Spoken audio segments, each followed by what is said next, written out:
Welcome to UTV. Andhra Pradesh రాష్ట్రంలో assembly సమావేశాలు జరుగుతున్నాయి.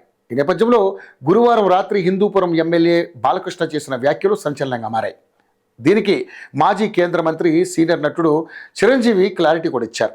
2023లో దిగ్గజ దర్శకుడు రాజమౌళి, హీరోలు ప్రభాస్, మహేష్ బాబు సహా పలువురితో కలిసి చిరంజీవి సినిమా సమస్యలపై మాట్లాడేందుకు తాడేపల్లి నివాసానికి వెళ్లిన సంగతి అందరికీ తెలిసిందే. అయితే తమ సమస్యలపై మంత్రి పేర్ని నానితో పాటు సీఎం జగన్తోనూ చర్చించాలని నిర్ణయించుకున్నామని చిరు చెప్పడంతో సీఎం జగన్ వారికి ఆలస్యంగా అపాయింట్మెంటు ఇచ్చారన్నది అప్పట్లో సంచలనం రేపింది. గురువారం అసెంబ్లీలో వైసీపీ హయాంలో సినీ పరిశ్రమ ఎదుర్కొన్న వేధింపులు, టికెట్ల ధరల పెంపు అంశంపై చర్చ జరిగింది.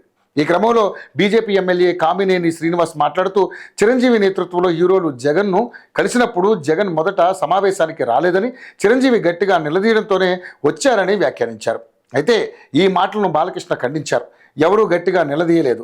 హీరోలు అందరూ వెళ్ళిన సమయంలో ఆ సైకో అంటే జగన్ సినిమాటోగ్రఫీ మంత్రిని కలవాలన్నారు అని బాలయ్య చెప్పుకొచ్చారు. దీనిపై చిరు సైతం స్పందిస్తూ అసలు ఏం జరిగిందో వివరించారు.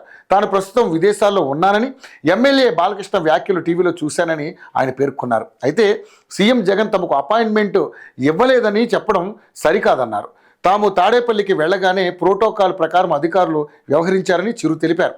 అనంతరం సీఎం జగన్తో కలిసి తాము భోజనం చేశామని, ఈ సమయంలో ఆయన అన్ని సమస్యలను సావధానంగా విన్నారని, ప్రతి సమస్యను పరిష్కరించేందుకు కృషి చేస్తారని హామీ ఇచ్చారని చిరు వెల్లడించారు. అంతేకాదు నాడు బాలయ్య సినిమా వీరసింహారెడ్డికి, తన సినిమా వాల్టేర్ వీరయ్య కూడా అప్పటి వరకు ఉన్నటువంటి ఇబ్బందులను తొలగించాలని సీఎం జగన్ మౌఖికంగా అప్పటికప్పుడే ఆదేశాలు ఇచ్చారని చిరు మరో బాంబు పేల్చారు. తాను జోక్యం చేసుకొని చర్చించలేకపోతే నాటి వీరసింహారెడ్డి కష్టాలు తొలగేవి కాదని తేల్చి చెప్పారు. ఇక జగన్ను ఎవరు ఒత్తిడితోనో కలవలేదన్న చిరంజీవి ఆయనే స్వయంగా 1-to-1 కలుసుకునేందుకు ఆహ్వానించారని, ఆయనతో కలిసి లంచ్ కూడా చేశామని వివరించారు.